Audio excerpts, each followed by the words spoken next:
तो स्वागत है साथियों आपका अपने YouTube चैनल स्टूडेंट साथी में। आज हम लोग जो जीके जीएस का सीरीज जो कंटिन्यू था उसको आगे बढ़ाएंगे और आज का जो टॉपिक है वो बहुत इंपॉर्टेंट है ज्योग्राफी से, और ज्योग्राफी के जितने भी घटनाक्रम हुए हैं उन सबसे इंपॉर्टेंट क्वेश्चंस यहाँ पे कलेक्ट करके यहाँ पे रखा गया है। ठीक है, तो इसमें हम लोग बात करेंगे जो भी कन्वेंशंस हुए हैं, जो भी ग्लोबल समिट्स हुए हैं, उसके दिनांक के बारे में, उसके मेन थीम के बारे में, उसके मुख्य एजेंडा के बारे में। तो बिना देर किए आइए वीडियो को शुरू करते हैं। इसके पहले भी हम लोगों ने अलग अलग टॉपिक्स को कवर किया और ये टॉपिक वाइज जीके जीएस का सीरीज है, तो आप लोग जाके पूरा प्लेलिस्ट है डिस्क्रिप्शन में, उसको जाके चेकआउट कर सकते हो। और हमारे ऐप पे बिहार स्पेशल का फ्री कोर्स चल रहा है, उसको भी देख सकते हो। प्रथम अंतर्राष्ट्रीय पर्यावरण सम्मेलन किया गया, कहां किया गया? फ्रांस में, ब्राजील में, स्विट्जरलैंड में, स्टॉकहोम में। क्वेश्चन है आपके सामने कि प्रथम, और इसको जूम किया जाए, पहला क्वेश्चन है प्रथम अंतर्राष्ट्रीय पर्यावरण सम्मेलन कब किया गया? कब किया गया, कहां किया गया, सारा कुछ इसमें हम लोग डिस्कस करेंगे। जैसा हम लोग देख रहे हैं कि multi dimensional point of view से हम लोग हर एक क्वेश्चंस का चर्चा करते हैं। पहला है आपका ऑप्शन फ्रांस में, दूसरा है आपका ब्राजील में, तीसरा स्विट्जरलैंड, चौथा है स्टॉकहोम। इसका करेक्ट आंसर होगा स्टॉकहोम। स्टॉकहोम स्वीडन की कैपिटल है, कैपिटल ऑफ स्वीडन। स्वीडन अभी आजकल खूब चर्चा में भी था एक वायरल खबर के कारण। उम्मीद है आप लोग हमारा शॉर्ट्स वीडियोस भी देखते होंगे यूट्यूब पे और हमारे फेसबुक पेज पे। तो ये आपके स्वीडन का कैपिटल है स्टॉकहोम, जहां पे पहला प्रथम अंतर्राष्ट्रीय पर्यावरण सम्मेलन किया गया। ये first world conference on the environment था। और ये कब किया गया था साथियों? तो ये 1972 में किया गया था। साल था 1972। और किस तारीख से किस तारीख तक अगर पूछा जाए तो 5 जून 1972 से लेकर के ये चला था आपके 16 जून 1972 तक। ठीक है, सारा हम लोगों ने क्वेश्चन के डायमेंशंस को देख लिया। और अगर आपको कोई भी बुक्स या स्टडी मटेरियल्स ऑर्डर करना है तो आप, हमारा एक किताब वाले ऐप भी है, हमारा ही है, उसके थ्रू आप ऑर्डर कर सकते हो। और pan India, all over India आप उसको घर बैठे मंगवा सकते हो।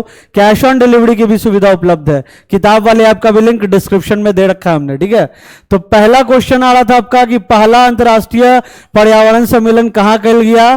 तो ये था ऑप्शन इसमें France, Germany, France, Brazil, Switzerland, Stockholm. तो इसका सही आंसर हुआ क्या हो गया? तो स्टॉकहोम हो गया। स्टॉकहोम जो कि स्वीडन की राजधानी है। कब किया गया था? तो 5 जून 1972 से लेके 16 जून 1972 तक ये चला था। और ये किसके नेतृत्व में हुआ था? ये तो यूनाइटेड नेशंस के नेतृत्व में ये हुआ था, यूएन के नेतृत्व में ये हुआ था।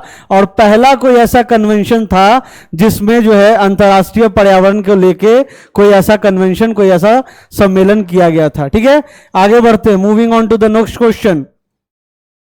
नेक्स्ट क्वेश्चन, पृथ्वी दिवस कब मनाया जाता है? पृथ्वी दिवस कब मनाया जाता है? 22 मार्च, 22 जनवरी, 22 अप्रैल, 15 अक्टूबर। बहुत इंपॉर्टेंट क्वेश्चन है, लगभग हर एग्जाम में पूछा जाता है जीके जीएस के तौर पे। 22 अप्रैल इसका करेक्ट आंसर होगा। अभी रिसेंटली पृथ्वी दिवस मनाया गया है, वर्ल्ड अर्थ डे या अर्थ डे के नाम से भी हम लोग इसको जानते हैं। बाइलिंगुअल काइंड ऑफ हम लोग लेके चल रहे हैं पूरे श्रृंखला को। ठीक है, तो इंग्लिश मीडियम वाले को भी घबराना नहीं है, हिंदी मीडियम वाले को तो घबराना वैसे भी नहीं है। विश्व ओजोन संरक्षण दिवस किस तिथि को मनाया जाता है? ओजोन संरक्षण दिवस, ओजोन प्रोटेक्शन डे। ठीक है, वह इंटरनेशनल ओजोन प्रोटेक्शन डे। ठीक है, इंटरनेशनल ओजोन प्रोटेक्शन डे अगर क्वेश्चन में आ जाए तो घबराना उसमें भी नहीं है। ओजोन संरक्षण दिवस भी आ जाए तो घबराना नहीं है। कब मनाया जाता है? 16 मार्च, 16 अप्रैल, 4 ऑप्शन है, 16 मार्च, 16 अप्रैल, 16 जून, 16 सितंबर। तो इसका करेक्ट आंसर हो जाएगा साथियों 16 सितंबर। करेक्ट आंसर हो जाएगा 16 सितंबर। ओजोन संरक्षण दिवस मतलब जो ओजोन लेयर है पृथ्वी का, उसके संरक्षण के लिए यह दिवस मनाया जाता है। तो यह मनाया जाता है 16 सितंबर को। जैविक घटक का कौन भाग नहीं है? जैविक घटक क्या होता है? तो जैविक घटक यानी कि बायोलॉजिकल कंपोनेंट्स, बायोलॉजिकल कंपोनेंट्स का कौन भाग नहीं है? ये सब मिलके क्या बनाते हैं? जो बायोलॉजिकल कंपोनेंट्स होते हैं ये मिलके निर्माण करते हैं इकोसिस्टम का, परितंत्र का।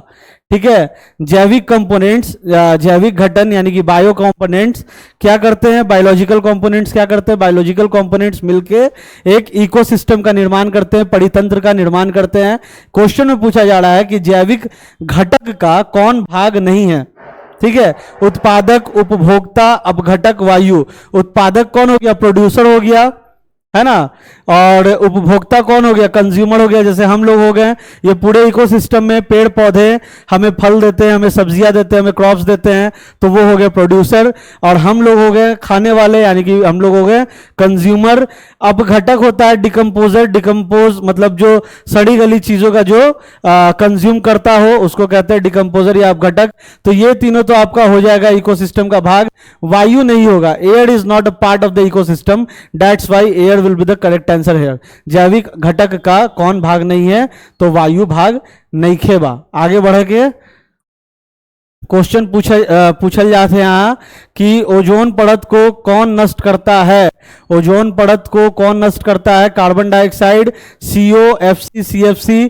तो हम लोग तो बचपन से पढ़ते आ रहे क्लोरोफ्लोरोकार्बन, ठीक है ना। CFC chlorofluorocarbon.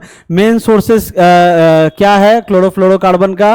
तो रेफ्रिजरेशन और जो एयर कंडीशनिंग जो भी कंपोनेंट्स मशीनरीज होते हैं वो मेन इसका सोर्स है क्लोरोफ्लोरोकार्बन का, CFC का।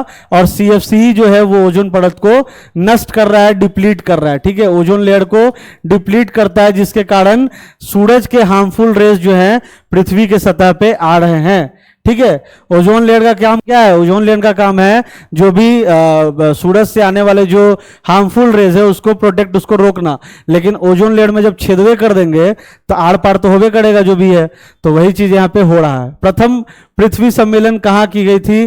टोक्यो, स्टॉकहोम, मॉन्ट्रियल, रियो डी जेनेरियो, ठीक है। प्रथम पृथ्वी सम्मेलन, फर्स्ट अर्थ कन्वेंशन, ठीक है, फर्स्ट अर्थ कन्वेंशन कहाँ किया गया था? तो ऑप्शन आपके सामने है, फर्स्ट अर्थ समिट या कन्वेंशन कुछ कह सकते हैं यहाँ पे हम लोग। प्रथम पृथ्वी सम्मेलन, हाँ सम्मेलन मतलब कन्वेंशन भी कह सकते हैं, समिट भी कह सकते हैं। तो फर्स्ट अर्थ समिट कहाँ पर किया गया था? टोक्यो में किया गया था, स्टॉकहोम में किया गया था, मॉन्ट्रियल में किया गया था, रियो डी जेनेरियो में किया गया था। तो इसका सही उत्तर जो होगा वो होगा रियो डी जेनेरियो। रियो डी जेनेरियो कहाँ है? ब्राजील में है। और रियो डी जेनेरियो में कब से कब तक किया गया था? क्वेश्चन पूछ देता है कि कब किया गया था। तो 3 जून। देखिए भैया यहीं पे हम लिख दे रहे हैं, ठीक है। बाद में ये नहीं कहिएगा कि डिस्कशन कहाँ है और ये कहाँ है। वीडियो पूरा अगर देखिएगा तो आपको सब कुछ मिलेगा, कहीं कोई गुंजाइश हम लोग नहीं छोड़ते हैं, ठीक है। 3 जून से लेके 14 जून 1992 तक ये मनाया गया था, ठीक है। 3 जून 1992 से लेके 14 जून 1992 तक प्रथम पृथ्वी सम्मेलन किया गया था। कहाँ किया गया था क्वेश्चन आ जाए तो रियो डी जेनेरियो में किया जाए। कहाँ है रियो डी जेनेरियो? तो ब्राजील में है। और ये ब्राजील का राजधानी हुआ करता था। कब से कब तक? तो 1763 से लेके 1960 तक ये ब्राजील का राजधानी था, ठीक है। 1960 तक Rio de Janeiro was the capital of Brazil and after 1960 Brasilia is known as the capital of Brazil, ठीक है। देखो सारा कुछ यहाँ पे हम लोग कर लिए। रियो डी जेनेरियो 1960 तक ब्राजील का राजधानी हुआ करता था। 1960 के बाद ब्राजीलिया ब्राजील की राजधानी हुई, ठीक है। और प्रथम पृथ्वी सम्मेलन रियो डी जेनेरियो में किया गया था। कब से कब तक? तो 3 जून 1992 से लेके 14 जून 1992 मतलब 1992। अगर डेट वो याद रख लेते हैं हम लोग तो काम हो जाएगा यहाँ पे भी, ठीक है। ज्यादा डीप में नहीं आता है, लोकेशन पूछेगा, साल पूछेगा। आगे बढ़ते हैं भैया। क्योटो सम्मेलन कब हुआ था? क्योटो सम्मेलन कब हुआ था ये जानने से पहले जानना जरूरी है कि क्योटो सम्मेलन क्यों हुआ था। क्योटो सम्मेलन हुआ था ग्लोबल वार्मिंग के कारण, ठीक है। ग्लोबल वार्मिंग से निपटने के लिए सम्मेलन हुआ था। क्योटो कहाँ है? तो क्योटो है आपका जापान में। लंदन देखा, पेरिस देखा और देखा जापान, ठीक है। तो जापान में है ये क्योटो। क्योटो सम्मेलन कब हुआ था? 1997 में हुआ था। 1997 में क्योटो सम्मेलन हुआ था। मुख्य उद्देश्य क्या था? ग्लोबल वार्मिंग से निपटना था, ठीक है। ग्लोबल वार्मिंग के कारण हम ही हैं और सम्मेलन भी हम ही करते हैं। चुलबुल पांडे वाला जो डायलॉग हुआ था ना कि मारेंगे भी साले तुमको हम ही और बचाएंगे भी हम ही, वही यहाँ पे हो रहा है, ठीक है। पूरा जो हम लोगों का इन्वायरमेंट है उसका लंका हम ही लोग खुद लगाए हुए हैं और उसके बारे में चिंतित भी हम ही लोग हैं, ठीक है। बड़े बड़े एसी कमरों से बैठ के जो है इसके बारे में चिंता किया जाता है और वही एसी कमरों से जो है ओजोन लेयर में छेद हो रहा है और ग्लोबल वार्मिंग मुख्यतः जो है आपका बढ़ रहा है। तो ये सोचने समझने वाली चीज़ है। खैर आते हैं क्वेश्चन पे। भावुक नहीं होना ज्यादा। क्योटो सम्मेलन कब हुआ था? तो ये हुआ था आपका 1997 में, और इसमें एक संधि पे हस्ताक्षर हुआ था जिसको क्योटो प्रोटोकॉल के नाम से जाना जाता है। देखो क्वेश्चन 2 3 4 5 सब बनेगा और सब यहां पे डिस्कस हो जा रहा है। क्योटो प्रोटोकॉल, क्योटो प्रोटोकॉल क्या था? तो क्योटो सम्मेलन में एक संधि पे हस्ताक्षर हुआ था जिसको क्योटो प्रोटोकॉल के नाम से जाना जाता है। अमेरिका जो है इसमें साइन नहीं किया था, इस प्रोटोकॉल पे अमेरिका साइन नहीं किया था, बाकी सब देश इसके साथ अपनी सहमति जाहिर किए हुए थे। इसका मुख्य उद्देश्य था ग्लोबल वार्मिंग से निपटना, ठीक है। और क्योटो जापान में है, ठीक है। 4-5 चीज जो है यहाँ पे डिस्कस कर लिए। क्योटो कहा? तो जापान में। कब हुआ सम्मेलन? 1997 में। मुख्य उद्देश्य क्या था? ग्लोबल वार्मिंग से निपटना। अमेरिका इस सम्मेलन में क्योटो प्रोटोकॉल में साइन नहीं किया था। क्योटो प्रोटोकॉल क्या था? इस पूरे जो संधि हुई थी क्योटो सम्मेलन में, उस संधि का नाम था क्योटो प्रोटोकॉल, ठीक है। बढ़ते हैं भैया। पाड़ा प्रदूषण से प्रभावित अंग कौन है? पाड़ा प्रदूषण, ठीक है। इसमें ज्यादा घबराना नहीं है। पाड़ा का मतलब होता है मरकरी, और मरकरी पॉल्यूशन का जिक्र यहाँ पे हो रहा है। क्वेश्चन आ चुका है बहुत सारे एग्जाम्स में। मरकरी पॉल्यूशन, वीडियो देखा कीजिए, वीडियो देखिएगा, कॉन्सेप्ट्स क्लियर होगा। अलग अलग डायमेंशंस पे आप लोग खुद में भी डिस्कशंस कर सकते हैं। कुछ नहीं अगर तो आपके पास क्वेश्चंस एटलीस्ट मिल जाएंगे जो मोस्ट इंपॉर्टेंट है एग्जामिनेशन पॉइंट ऑफ व्यू से, तो उससे भी आप अपना डिस्कशन अपने साथियों के साथ, अपने दोस्तों के साथ बैठ के कर सकते हैं। तो पाड़ा प्रदूषण यानी कि मरकरी पॉल्यूशन से प्रभावित अंग कौन है? सब होते हैं, ठीक है। हार्ट भी इससे अफेक्टेड होता है, पाचन तंत्र यानी कि डाइजेस्टिव सिस्टम भी होता है, रेस्पिरेटरी सिस्टम भी होता है, मस्तिष्क भी होता है, लेकिन मुख्यतः प्रभावित आपका मस्तिष्क होता है। और ये पाड़ा प्रदूषण क्यों बढ़ रहा है? देखो फिर अब इसके लिए एक नया क्या बोलते हैं सम्मेलन किया जाएगा। पाड़ा प्रदूषण से निपटने के लिए सम्मेलन किया जाएगा। अब पाड़ा प्रदूषण कौन कर रहा है? तो पाड़ा प्रदूषण हम ही लोग कर रहे हैं। पाड़ा प्रदूषण का अगर बात किया जाए तो पाड़ा प्रदूषण क्यों फैल रहा है, मरकरी पॉल्यूशन क्यों फैल रहा है? तो मरकरी बेस्ड प्रोडक्ट्स, ठीक है, मरकरी बेस्ड प्रोडक्ट्स का व्यापार का बिजनेस हम लोग कर रहे हैं, ठीक है। बोले ना कि मारेंगे भी हम ही, बचाएंगे भी हम ही। जब सिर के ऊपर पानी जाएगा तो फिर इसके लिए भी वो सम्मेलन होगा, खाना पूर्ति। तो ये क्यों हो रहा है? पाड़ा प्रदूषण क्यों बढ़ रहा है, क्यों फैल रहा है? इससे हम ही को नुकसान है, ठीक है। हमारे हृदय को भी नुकसान है, हमारे पाचन तंत्र को भी, हमारे श्वसन तंत्र को भी, हमारे मस्तिष्क को भी है। तो ये क्यों हो रहा है? तो ये हो रहा है इसलिए क्योंकि हमें बिजनेस करना, मरकरी बेस्ड प्रोडक्ट्स का। हम लोग खनन कर रहे हैं, हम लोग डीप एक्सकेवेशन कर रहे हैं, हम लोग जो भी कर रहे हैं एक्सट्रीम लेवल पे कर रहे हैं। कोयला खदान में अगर खुदाई हो रही है तो एक्सट्रीम लेवल पे हो रही है, जिसके कारण क्या हो रहा है? पाड़ा प्रदूषण बढ़ रहा है। और पाड़ा प्रदूषण बढ़ रहा है तो सबसे ज्यादा इसका मुख्य सोर्स क्या है? तो एयर, वाटर और मिट्टी, ठीक है। मुख्य सोर्सेस की बात की जाए तो एयर, वाटर और सॉइल में ये पॉल्यूशंस ये अफेक्ट करते हैं, और ये हमको लेना ही है। हम लोग हवा लेते ही हैं, वाटर हम लोग यूज करते ही हैं, और सॉइल के में उपजे हुए पदार्थों का सेवन हम लोग करते ही हैं। तो नुकसान किसको होगा? हम ही को होगा। फायदा हमको हो रहा है तो नुकसान भी हम ही को हो रहा है। चलो आगे बढ़ते हैं। भावुक बिल्कुल भी नहीं होना है, ठीक है। राष्ट्रीय जल नीति की घोषणा कब की गई थी? राष्ट्रीय जल नीति बहुत इंपॉर्टेंट क्वेश्चन है। राष्ट्रीय जल नीति यानी कि नेशनल वाटर पॉलिसी। देखिए राष्ट्रीय जल नीति बन गया, नेशनल वाटर पॉलिसी। जब इसको डीप में पढ़ेंगे तो पता चलेगा कि वाटर क्राइसिस है ना, जो पानी का जो क्राइसिस हो रहा है उसके कारण ही राष्ट्रीय जल नीति बना था। पानी का संरक्षण, पानी का रख रखाव, वाटर क्राइसिस से निपटने के लिए क्या क्या आयाम हो सकते हैं, क्या क्या हम लोग कर सकते हैं, मैन मेड क्या क्या चीज़ें हैं जो हम लोग कर सकते हैं पानी के डिप्लीशन को, पानी की कमी को, पानी के क्राइसिस को रोकने के लिए। इसी के लिए भैया ये राष्ट्रीय जल नीति हुआ था। तो ये राष्ट्रीय जल नीति की घोषणा कब की गई थी? असल में तो ये नेशनल वाटर पॉलिसी का एडॉप्शन अगर बात किया जाए तो ये नेशनल वाटर पॉलिसी एडॉप्ट कर लिया गया था सितंबर 1987 में ही, ठीक है। सितंबर 1987 में ही कर लिया गया था, लेकिन बाद में इसका रिवाइवल हुआ कब? 2002 में और एक 2013 में, ठीक है।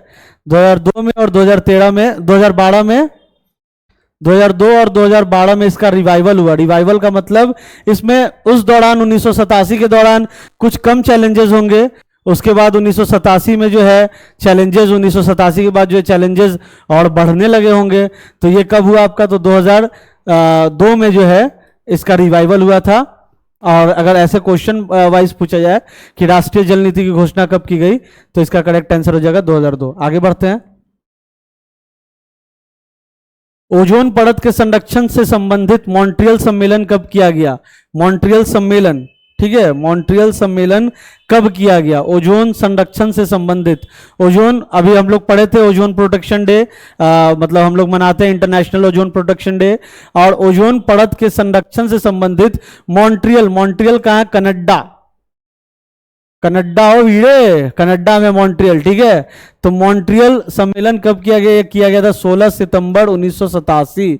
16 सितंबर 1987 को ये मॉन्ट्रियल सम्मेलन किया गया ओजोन परत के संरक्षण हेतु, ठीक है। कहाँ है मॉन्ट्रियल? तो कनाडा में है।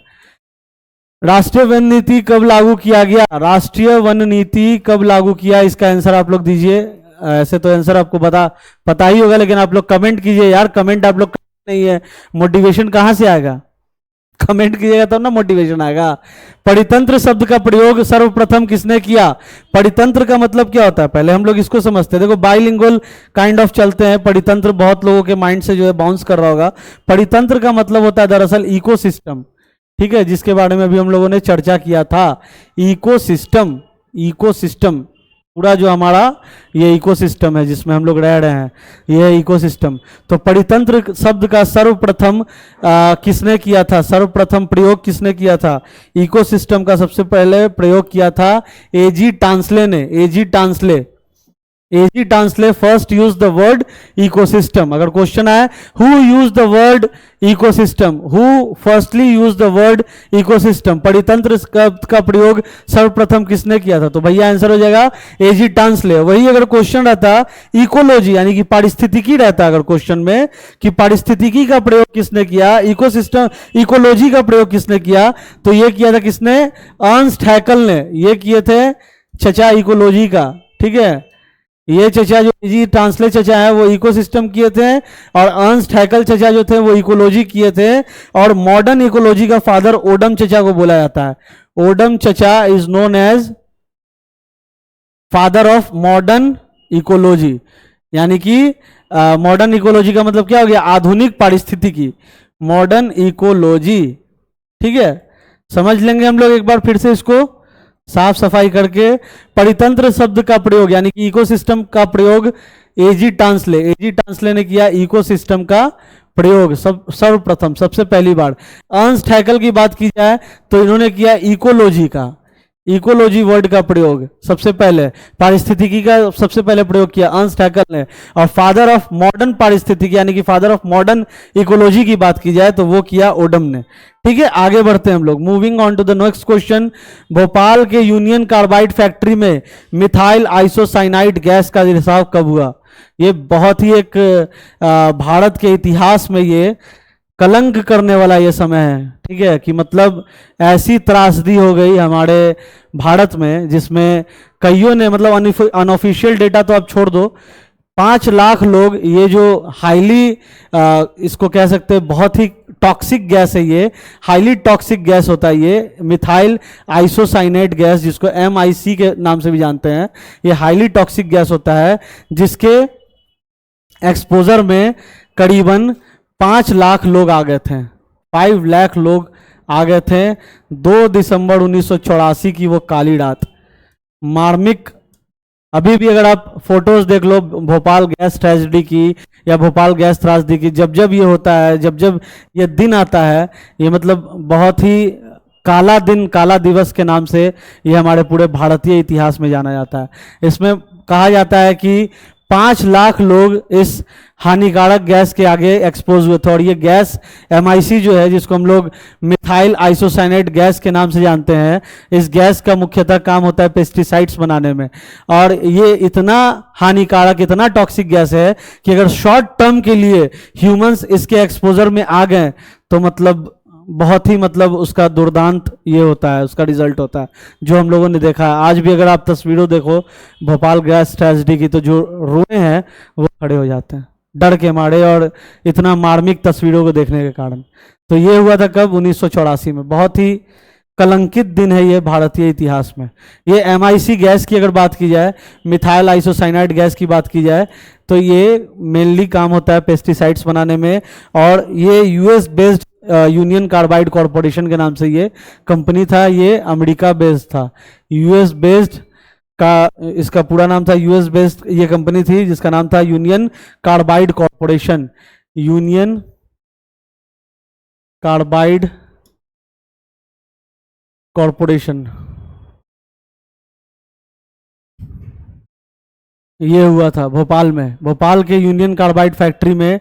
यूनियन कार्बाइड कॉरपोरेशन जो हमने बोला में मिथाइल आइसोसाइनाइड गैस का रिसाव कब हुआ था, इसका करेक्ट आंसर होगा 1984, 2 दिसंबर 1984 को उड़ात थी, जिसमें करीबन 5 लाख लोग इस टॉक्सिक गैस के एक्सपोजर में आए थे। और आगे बढ़ते हैं अगले क्वेश्चन पे। सर्वाधिक स्थायी पारिस्थितिकी कौन है? सबसे स्टेबल, सर्वाधिक मोस्ट स्टेबल पारिस्थितिकी यानी कि मोस्ट स्टेबल इकोलॉजी की बात हो रही। देखो बाइलिंगुअल काइंड ऑफ हम लोग लेके चल रहे हैं यहाँ पे, ठीक है ना, ताकि इंग्लिश मीडियम वाले को कोई इशू ना हो। मैं एक ही बार बात कर रहा हूँ, एक ही बार कह रहा हूँ। Most stable ecology, most stable ecology यानी कि सर्वाधिक स्थायी पारिस्थितिकी कौन है? वन जो है उसको तो हम लोग डिप्लीट कर ही रहे हैं। अब जंगलों में हम लोग घुस रहे हैं, जंगलों में हम लोग अपना विकास कार्य के नाम पे, हम लोग डेवलपमेंट कार्य के नाम पे हम लोग वहाँ जंगल में अपना घर बना रहे हैं। लोग कहते हैं कि शेर आ गया, रिहायशी इलाके में शेर घुस गया, रिहायशी इलाके में चीता घुस गया। अरे रिहायशी इलाके में चीता नहीं घुसा है, आप उसके इलाके में घुसे हो, ठीक है। तो आप उसको ब्लेम करने से पहले खुद को ब्लेम करो कि हम उसके इलाके में घुसे हैं, वो उसका घर है जहां वो घुस रहा है, जहां आप लोग न्यूज में फ्लैश होता है कि फलाने जगह के रिहायशी इलाके में शेर घुसा, चीता घुसा, वन विभाग को कॉल किया गया, वन विभाग आया, जाल फेंक के उसको पकड़ा, उसके बाद लेके गया। हम लोग घुस रहे हैं, वो नहीं घुस रहा है, ठीक है। तो वन तो कभी नहीं होगा स्टेबल इकोलॉजी, वन तो हम लोग खत्म कर रहे हैं। नदी भी नहीं होगा, नदियां सूख रही हैं। अगर आप गंगा को देखो, गंगा नदी को देखो, तो देखो क्या हाल है, डेवलपमेंट के नाम पे गंगा नदी का क्या हाल हो गया। महासागर, पर्वत भी हम लोग देख रहे हैं, जो ग्लोबल वार्मिंग जो हो रहा है, जिसके कारण लैंड स्लाइड्स हो रहे हैं जगह जगह पे, पर्वतें जो है वो स्लाइड्स हो रहे हैं ग्लोबल वार्मिंग के कारण। तो ये भी नहीं होगा, सबका कारण कौन है? हम लोग हैं। तो महासागर ही एक है, ओशियन, जो एक अभी तक तो फिलहाल इसको स्टेबल इकोलॉजी कहा जा रहा है, ओशियंस को, ठीक है, महासागर को। बस चलता तो ह्यूमन जो है ओशियन को भी कर ही रहा है, ओशियन को भी हम लोग डिप्लीट कर ही रहे हैं अलग अलग फॉर्म्स में, लेकिन अभी उस हद तक बस नहीं चला है, अभी थोड़ा सा ही हद है। जब ये हद बेहद हो जाएगा तो हो सकता है ये जो महासागर अभी स्थायी पारिस्थितिकी यानी कि स्टेबल इकोलॉजी के नाम से जाना जा रहा है, वो भी गायब हो जाए। चलिए, जैव विविधता दिवस कब मनाई जाती है? जैव विविधता दिवस कब मनाई जाती है?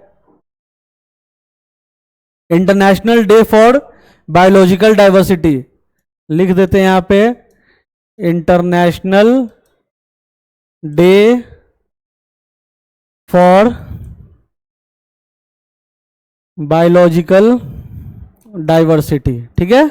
जैव विविधता दिवस कब मनाई जाती है?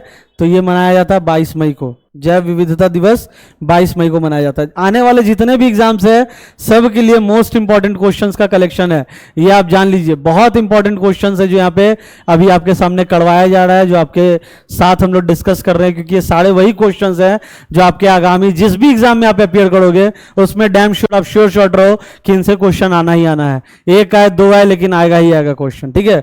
और एक एक नंबर से जो है आप लोग कट ऑफ से चूकते हो।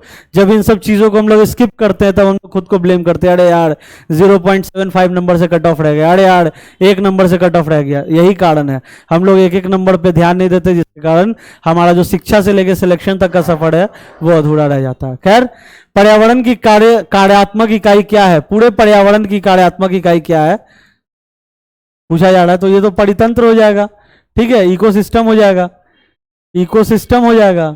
पर्यावरण की कार्यात्मक इकाई कौन होगी? इकोसिस्टम हो जाएगा। नदियों में जल प्रदूषण की माप किसके माध्यम से की जाती है? नदियों में जल प्रदूषण की माप किसके माध्यम से की जाती है? जल का शुद्धिकरण, ऑक्सीजन की घुली हुई मात्रा, CO2 की वृद्धि, CO की वृद्धि। ऑक्सीजन की घुली हुई मात्रा जब जल में ज्यादा हो कम हो, वही एक मेजरमेंट का पैरामीटर है, ऑक्सीजन की घुली हुई मात्रा, डिजॉल्व्ड ऑक्सीजन जिसको हम लोग डीओ के नाम से जानते हैं। तो डिजॉल्व्ड ऑक्सीजन ही जो है वही एकमात्र पैरामीटर है जिसके कारण जल प्रदूषण का माप किया जाता है। विश्व पर्यावरण दिवस कब मनाया जाता है, कमेंट करके बताइए। विश्व पर्यावरण दिवस कब मनाया जाता है, कमेंट करके बताइए। क्योटो प्रोटोकॉल कब से प्रभावी हुआ, क्योटो प्रोटोकॉल के बारे में हम लोगों ने पढ़ा, ग्लोबल वार्मिंग के लिए, ग्लोबल वार्मिंग से निपटने के लिए 1997 में किया गया। लेकिन ये प्रभावी कब से हुआ, क्वेश्चन में अगर पूछ दे कि प्रभावी कब से हुआ तो क्योटो सम्मेलन प्रभावी हुआ 16 फरवरी 2005 से। ठीक है, 16 फरवरी 2005 से इसका करेक्ट आंसर हो जाएगा 2005। और क्योटो को अगर कहा जाए अडॉप्ट कब किया गया था, Kyoto protocol, when was Kyoto protocol adopted, अगर क्वेश्चन ये आ जाए कि when was Kyoto protocol adopted तो इसका करेक्ट आंसर हो जाएगा 11 दिसंबर 1997। और जब क्वेश्चन आए कि क्योटो प्रोटोकॉल कब से प्रभावी हुआ तो उसका करेक्ट आंसर हो जाएगा 16 फरवरी 2005। ठीक है, आगे बढ़ते हैं। पृथ्वी का औसत तापमान कितना है, 10 डिग्री, 20 डिग्री, 12 डिग्री, 14 डिग्री। खैर ये भी बढ़ रहा है, औसत तापमान जो है पृथ्वी का ये भी दिन पे दिन बढ़ रहा है। लेकिन फिलहाल में अगर बात की जाए तो पृथ्वी का औसत तापमान जो है वो 13.9 डिग्री सेल्सियस है। पृथ्वी के सतह का औसत तापमान है 13.9 डिग्री सेल्सियस, यानी कि यहाँ पे जो है 14 डिग्री सेल्सियस इसका करेक्ट आंसर हो जाएगा। आगे बढ़ते हैं हम लोग साथियों। निम्नलिखित में ग्लोबल वार्मिंग को प्रभावी करने वाला मुख्य कारक कौन है। ग्लोबल वार्मिंग किसके कारण होता है, ग्लोबल वार्मिंग का मुख्य कारण है कार्बन डाइऑक्साइड। ठीक है, हम लोग जो है कार्बन डाइऑक्साइड एक्सहेल करते हैं, ऑक्सीजन हम लोग इनहेल कर रहे हैं, कार्बन डाइऑक्साइड एक्सहेल कर रहे हैं। तो कार्बन डाइऑक्साइड एटमॉस्फेयर में बहुत भारी मात्रा में है जिसके कारण ग्रीन हाउस इफेक्ट भी होता है। अब कार्बन डाइऑक्साइड को कंज्यूम करता है पेड़, लेकिन पेड़ को तो हम लोग डेवलपमेंट के नाम पे काट रहे हैं, है ना, पेड़ को काटे जा रहे हैं, काटे जा रहे हैं, तो कंज्यूम कौन करेगा कार्बन डाइऑक्साइड, कोई नहीं करेगा। तो कार्बन डाइऑक्साइड जो है वो मुख्य कारण है, किसके कारण, ग्लोबल वार्मिंग का प्रभावित करने वाला मुख्य कारक है CO2 यानी कि कार्बन डाइऑक्साइड। ठीक है, ग्रीन हाउस इफेक्ट का भी मेन कारण यही है, carbon dioxide. Green house effect का भी मेन कारण कौन है, मुख्य गैस कौन है उसमें, तो कार्बन डाइऑक्साइड ही है। वायु प्रदूषक शीशा से प्रभावित अंग कौन है, कमेंट करके बताइए, कमेंट करो यार प्लीज। ठीक है, तभी हम लोग थोड़ा सा मोटिवेट होंगे, कंटेंट निकालेंगे, क्वेश्चंस छाटेंगे, देन हम लोग डिस्कस करेंगे। क्योटो सम्मेलन का मुख्य उद्देश्य क्या था, वही था ग्लोबल वार्मिंग से निपटना था। तो क्या था ग्लोबल वार्मिंग का मुख्य कारण, कार्बन डाइऑक्साइड, तो कार्बन डाइऑक्साइड को कम करना। परितंत्र में ऊर्जा का मुख्य स्रोत क्या है, यह है सूर्य। सूर्य ही है जो अल्टीमेट सोर्स ऑफ एनर्जी है।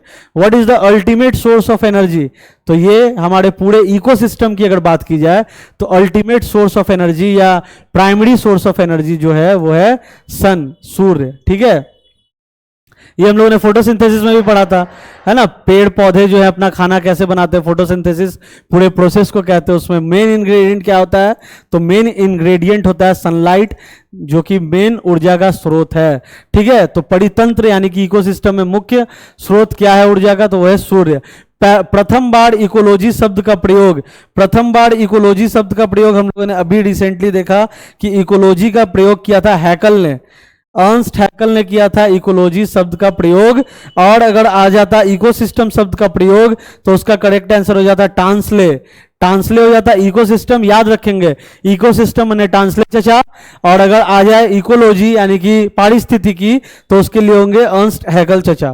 ठीक है, और मॉडर्न पारिस्थितिकी, मॉडर्न इकोलॉजी की बात करें तो उसके लिए ओडम।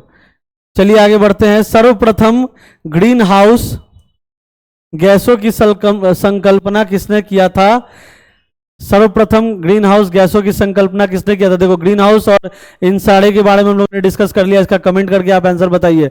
विश्व वन दिवस कब मनाया जाता है, इसका भी कमेंट करके आप लोग आंसर बताइए फटाफट। अगर आप अभी वीडियो में यहां तक पहुंच गए हैं तो कमेंट बॉक्स में प्लीज अपनी हाजिरी लगाइए इन सब आंसर्स के साथ। विलुप्त हो रहे प्राणियों का संबंध किससे है, red data book, yellow data book, green data book, orange data book. विलुप्त हो रहे मतलब जो रेयर स्पेसीज हैं, रेयर स्पीसीज जो हैं उसके बारे में किस बुक में बात किया था, रेयर स्पीसीज के बारे में किस बुक में बात किया था, वो है red data book. Red data book जो है ये किसके द्वारा प्रकाशित होता है, तो IUCN। क्वेश्चन में अगर आ जाए रेड डेटा बुक किसके द्वारा प्रकाशित होता है, तो IUCN। IUCN stands for international international union for conservation of nature, ठीक है, IUCN के द्वारा प्रकाशित किया जाता है ये बुक। क्वेश्चन है विलुप्त थोड़े प्राणियों का संबंध किससे है, तो ये रेड डेटा बुक से, रेड डेटा बुक में ही रेयर स्पीसीज का जिक्र है जो विलुप्त हो रहे हैं। और ये किसके द्वारा प्रकाशित किया जाता है, तो ये प्रकाशित किया जाता है IUCN के द्वारा। IUCN stands for international union for conservation of nature, ठीक है। तो ये था आज का पूरा हमारा सीरीज, जिसमें हम लोगों ने मुख्यतः पर्यावरण, पारिस्थितिकी और इंपॉर्टेंट जितने भी घटनाक्रम हुए हैं, मतलब हमारे पर्यावरण के संरक्षण के केंद्र बिंदु में जितने भी इंपॉर्टेंट घटनाक्रम, जितना भी इंपॉर्टेंट अफेयर्स, जितना भी इंपॉर्टेंट करंट अफेयर्स हुआ है, उसके बारे में हम लोगों ने यहाँ पे चर्चा किया। और हम लोगों ने यहाँ पे साथ ही साथ एनवायरमेंट इकोलॉजी के भी क्वेश्चंस को देखा। आशा करते हैं ये पूरा कंटेंट जो टेस्ट नंबर 8 का है हमारा, ये आपको पसंद आया। पसंद आया तो प्लीज वीडियो को लाइक कीजिए, चैनल को सब्सक्राइब कीजिए, वीडियो को शेयर कीजिए। एंड प्लीज जिस जिस क्वेश्चंस का कमेंट है यार, प्लीज इन सब क्वेश्चंस का कमेंट करके बता दो करेक्ट आंसर, ताकि हमें भी लगे कि हाँ वीडियो के यहाँ तक आप लोग पहुंचे थे। तो thanks for watching this entire video and all the very best. Thank you so much.